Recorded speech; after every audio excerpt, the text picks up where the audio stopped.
Condition इतनी ज़्यादा ख़राब हो गई थी कि अमेरिका किसी भी वक्त इंडिया के ऊपर न्यूक्लियर बॉम्ब गिरा सकता था। आज अगर इंडिया के पास न्यूक्लियर वेपन नहीं होता तो आज हम भी ईरान की तरह बुली हो रहे होते। कोई भी सुपर पावर कंट्री आज हमें दबाने में एक सेकंड भी पीछे नहीं रहती अगर आज इंडिया के पास न्यूक्लियर वेपन नहीं होता तो। अगर आप इस वीडियो को एंड तक देखते हो तो आपको एक क्लियर कट एक्सप्लेनेशन मिलेगा कि आखिर इंडिया ने अपना पहला न्यूक्लियर वेपन कैसे अचीव किया। और ऐसे ही मोर अमेजिंग वीडियोज़ के लिए चैनल को सब्सक्राइब भी कर दो। तो चलिए शुरू करते हैं। आप लोगों में से कितने लोगों ने ओपनहाइमर मूवी देखी है? उस मूवी में दिखाया गया कैसे अमेरिका ने अपना पहला या फिर वर्ल्ड ने अपना पहला न्यूक्लियर वेपन अचीव किया था। हम सबको पता है न्यूक्लियर वेपन की ताकत कितनी ज़्यादा है। हिरोशिमा और नागासाकी में उसका इफेक्ट आज भी देखने को मिलता है। वहाँ के एटमॉस्फेयर और वहाँ के घरों और सॉयल में रेडिएशन आज के टाइम पर भी अवेलेबल है। और अमेरिका ने इसका जीता जागता प्रूफ हमें दिखा दिया था वर्ल्ड वॉर 2 के टाइम पर, जब जापान ने अमेरिका को कॉर्नर करने का ट्राई किया था। जापान ने अमेरिका के ऊपर अटैक की थी उसके शिप्स के ऊपर, तब अमेरिका ने रिटेलिएट किया था और उसके ऊपर 2 बॉम्ब गिराए थे 2 दिनों के गैप पे। हिरोशिमा और नागासाकी में जो बॉम्ब गिरे थे उनकी वजह से आज भी वहाँ पे रेडिएशन देखने को मिलती है। जापान के हिरोशिमा में जो एटम बम गिराया गया था जिसका नाम फैट मैन था, उसके अंदर 10,000 पाउंड प्लूटोनियम, हाइब्रिडाइज प्लूटोनियम था। सोचिए 10,000 पाउंड हाइब्रिडाइज प्लूटोनियम उस टाइम के एटम बम में था। जो आज के टाइम पर लोगों ने जनरेट किया है वो तो उससे 10 गुना ज़्यादा स्ट्रॉन्ग है। एक ही झटके में 80,000 से 1 लाख लोगों ने अपनी जान गंवा दी और पूरी सिविलाइजेशन हिरोशिमा और नागासाकी की आज तक कंटेमिनेटेड है बाय रेडिएशन। फिर होना क्या था? जापान ने भी सरेंडर कर दिया। इतनी बड़ी ताकत के सामने आखिर कौन ही खड़ा हो सकता है? और ये वही वक्त था जब दुनिया को ये बात रियलाइज हो गई कि अगर आज के टाइम पर आपके पास न्यूक्लियर पावर नहीं है तो अमेरिका जैसे कंट्री आपको बुली करने में 1 सेकंड का भी टाइम वेस्ट नहीं करेंगे। जब सोवियत यूनियन ने 1945 में देखा कि कैसे अमेरिका ने न्यूक्लियर वेपन डेवलप कर लिया और जापान पे गिरा कर टेस्ट भी कर लिया है, तब 1949 के आधे आने तक सोवियत यूनियन ने भी अपना पहला एटम बम बना लिया था। सोवियत यूनियन के बाद 1952 में यूनाइटेड किंगडम ने, 1960 में फ्रांस ने और उसके 4 साल बाद 1964 में चाइना ने भी बना लिया था। और जब 1964 में चाइना ने अपना न्यूक्लियर वेपन बना लिया उस टाइम इंडिया की टेंशन बढ़ गई थी, क्योंकि चाइना के साथ कॉन्फ्लिक्ट हमारा बॉर्डर एरियाज़ को लेकर हमेशा से रहा है। जब इन बड़ी बड़ी कंट्रीज़ ने अपना न्यूक्लियर वेपन बना लिया उसके बाद दुनिया में और कोई ना बना सके, इसके लिए भी उन्होंने एक ट्रीटी लाई। इस ट्रीटी के अंदर यह था कि कोई भी कंट्री आने वाले फ्यूचर के अंदर कोई भी कंट्री न्यूक्लियर वेपन नहीं बना सकती, और कोई भी कंट्री अगर न्यूक्लियर वेपन बनाने का ट्राई करती है तो ये कंट्रीज उसके अगेंस्ट फोर्स का यूज़ करके उसे रोक देंगे। इस ट्रीटी के अंदर 197 कंट्रीज ने अपने सिग्नेचर मारे थे except for 3 countries, India, Pakistan and Israel. India और पाकिस्तान उस टाइम एक दूसरे के साथ वॉर के कंडीशन में थे, इसलिए दोनों ही कंट्रीज़ ने मना कर दिया कि हम इस ट्रीटी को साइन नहीं करेंगे, क्योंकि क्या होगा अगर हम दोनों में से किसी एक ने पहले न्यूक्लियर बॉम्ब अचीव कर लिया तो दूसरे की सेफ्टी को बहुत खतरा हो सकता है।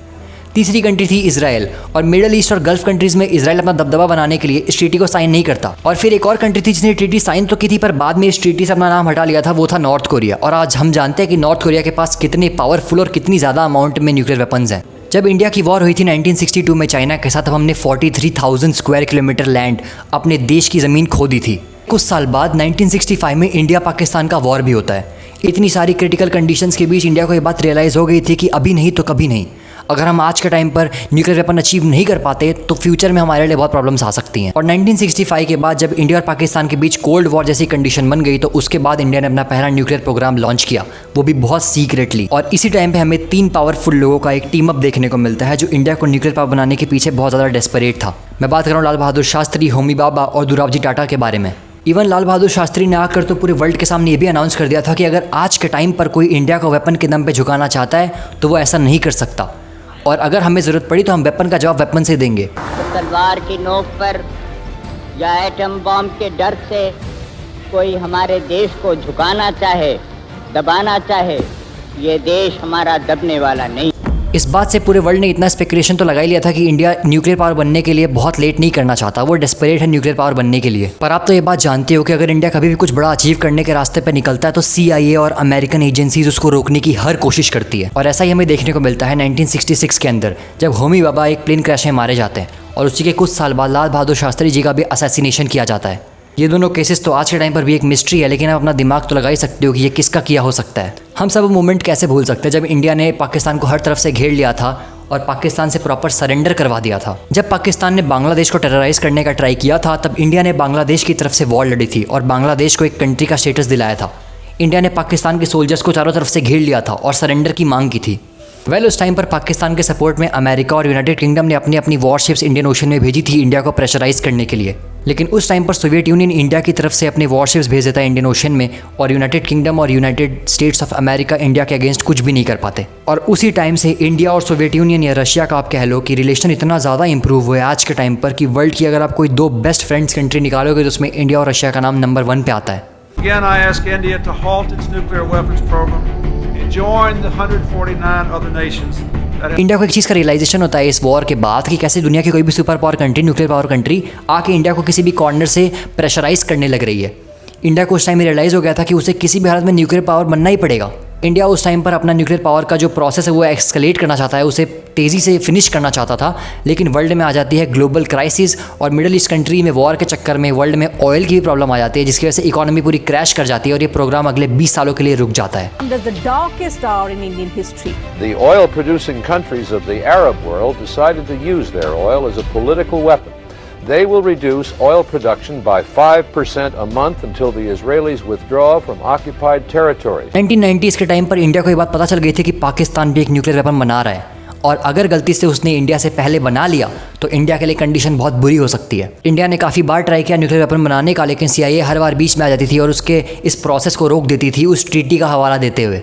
अगर इंडिया को अपना न्यूक्लियर पावर बनाने का प्रोसेस कंप्लीट करना है और इंडिया को एक न्यूक्लियर पावर बनना है तो ये काम उसे बहुत ही सीक्रेटली करना पड़ेगा, पूरे वर्ल्ड से छुप कर। और ये बात हमारे कंट्री के एक बहुत ही महान आदमी को पता थी। मैं बात कर रहा हूँ अटल जी के बारे में। अटल जी की जब गवर्नमेंट बनी थी जो कि खाली 13 दिन के लिए थी, उस टाइम पर अटल जी ने ये ठान लिया था कि इंडिया को न्यूक्लियर पावर बना के रहेंगे। लेकिन 13 दिन बाद ही उनके पार्टी के कुछ MLAs दूसरी पार्टी को सपोर्ट कर देते हैं और उनकी गवर्नमेंट गिर जाती है और वो पूरे लोकसभा के अंदर खुद ही रेजिग्नेशन देकर वहाँ से चले जाते हैं। लेकिन इंडिया का टाइम बदला और वो टाइम आया 1998 का, जब Atal ji proper democratically election जीतते हैं और फुल पावर में आते हैं। और एक और बार इंडिया के अंदर 3 लोगों का एक ग्रुप देखने को मिलता है जो इंडिया को न्यूक्लियर पावर बना देता है। अटल बिहारी वाजपेयी, APJ अब्दुल कलाम और R चिदम्बरम।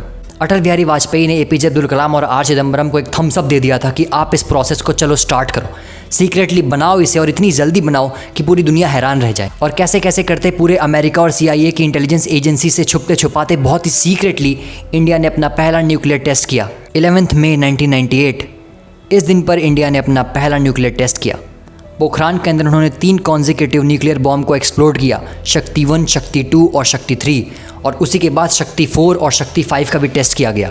वो सारे टेस्ट सक्सेसफुल थे और अटल जी पूरे वर्ल्ड के सामने अनाउंस कर देते हैं कि India is now a nuclear power. Today, at 15:45 hours, India conducted 3 underground nuclear tests in the Pokhran range. और आप इसे कोइंसिडेंस कहो या इंडिया का लक कहो कि उसके 2 हफ्ते बाद ही पाकिस्तान अचीव कर लेता है अपना पहला न्यूक्लियर वेपन। सोचिए अगर हमें 2 हफ्ते लेट होता या फिर हम 2-4 साल पीछे रह जाते तो पाकिस्तान इंडिया को कितना दबाता हर तरफ से। इंडिया की इस अचीवमेंट में वो सारे साइंटिस्ट का बहुत ही क्रिटिकल रोल था जिन्होंने इस चीज़ को, इस प्रोसेस को कंप्लीट किया। CIA की नज़र हर उस साइंटिस्ट के ऊपर थी, हर उस साइंटिस्ट की जान को खतरा था। APJ अब्दुल कलाम, R चिदम्बरम, सबकी जान को खतरा था। लेकिन इसकी परवाह ना करते हुए भी उन्होंने इस टेस्ट को कंप्लीट किया और इंडिया को एक सुपर पावर बनाया। कोई भी करेक्शन हो या सजेशन हो आप उसे कमेंट सेक्शन में ज़रूर लिख सकते हैं। चलिए मिलते हैं नेक्स्ट टाइम।